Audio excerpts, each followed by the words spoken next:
Good morning दोस्तों। आज मैं मोहम्मद अरकम रियाज। मेरा आज का जो चैनल, आज का जो वीडियो है क्लास 10 उर्दू क्लास के लिए है।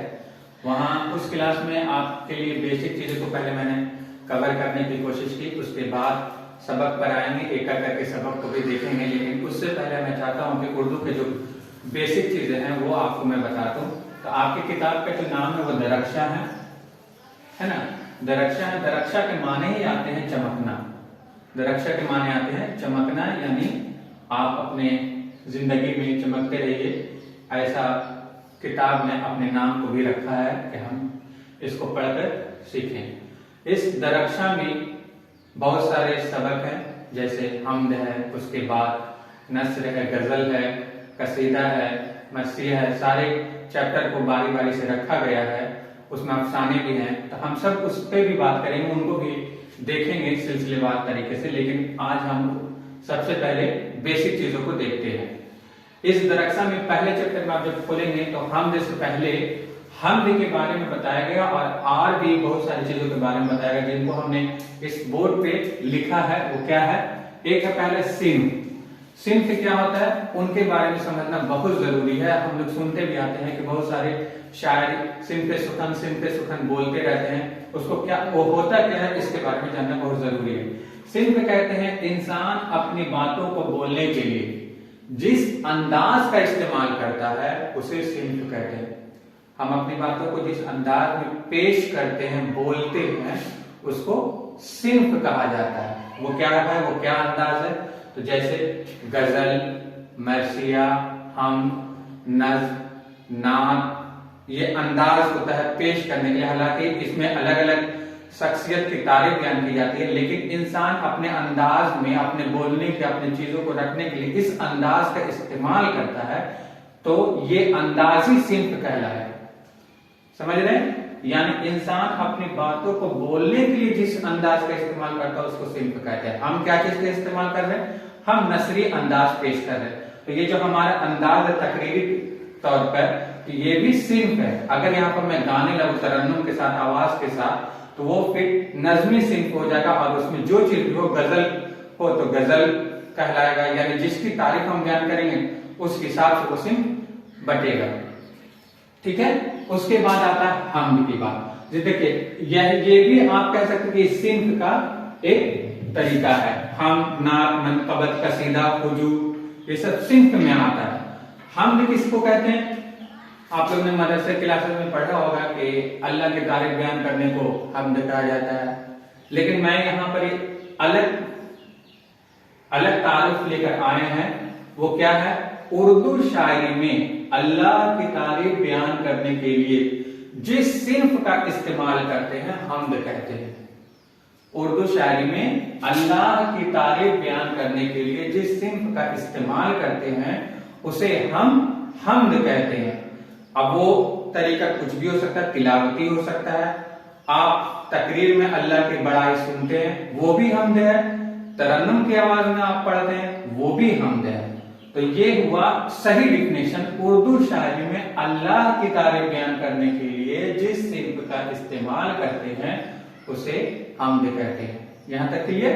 उसके बाद आते हैं नात। आप देखे होंगे जलसा उलसा आप जाते होंगे तो जलसे में ये रवायत रहा है कि सबसे पहले अल्लाह की तारीफ बयान करने के लिए उस जलसे का आगाज हमद से किया जाता है और हमद के बाद हमारे हुजूर पाक सल्लल्लाहु अलैहि वसल्लम का मर्तबा आता है अल्लाह के बाद, जिसमें आप उनके मदाहिया के लिए, उनकी तारीफ के लिए, उनके शान शौकत में नात पढ़ते हैं।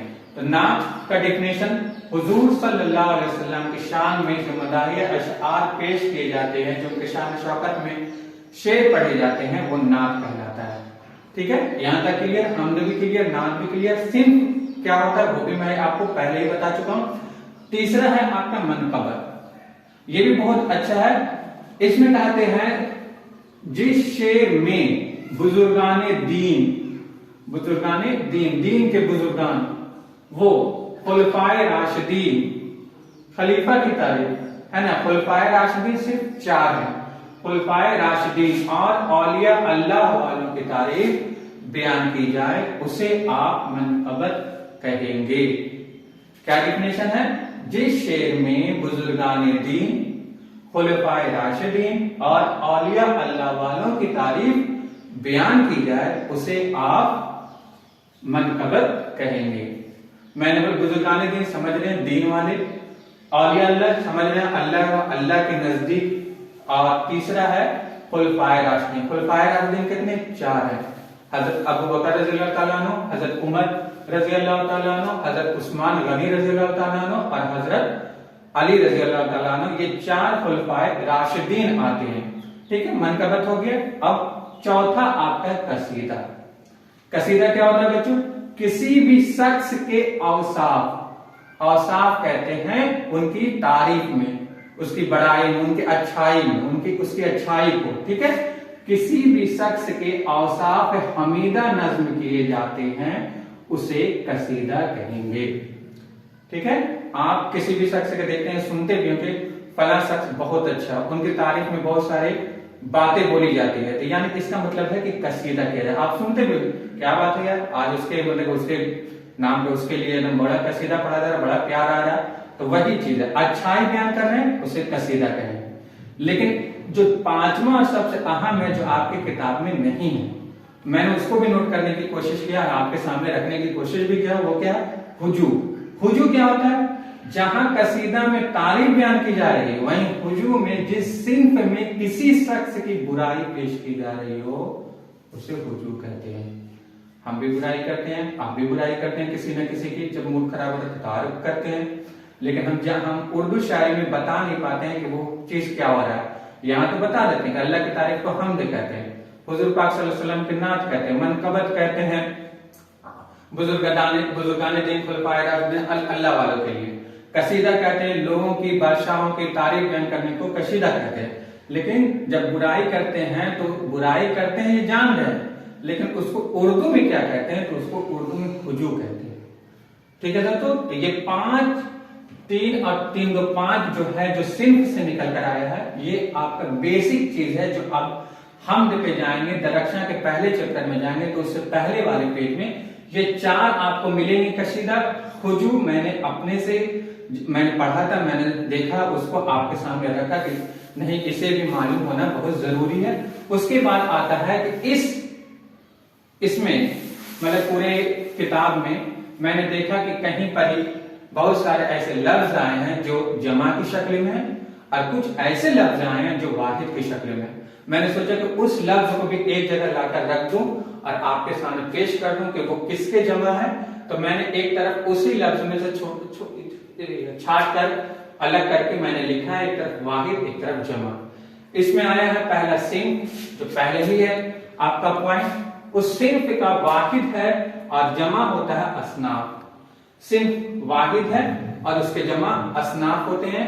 फिर उसी तरह से सिफत के 2 जमा है, आप सिफात भी बोल सकते हैं और साफ भी बोल सकते हैं, सिफतों नहीं बोलेंगे, सिफत की जमा नहीं होती है। तो सिफत की जमा सिफात या औसाफ, सिंफ की जमा असनाफ, शेर की जमा अशआर। ठीक है दोस्तों, शेर की जमा अशआर, खलीफा की जमा खुलफा। यहाँ आया है खुलफा राशिदीन, है ना, खुलफा। जलसा जो मैंने जिक्र किया था, तो सोचा था मैंने इसको रख दो, जैसे किसी भी जलसा में जाते हैं तो हमद से जलसे का आगाज किया जाता है, तिलावत की शक्ल में, किसी भी हमद की शक्ल में, है ना।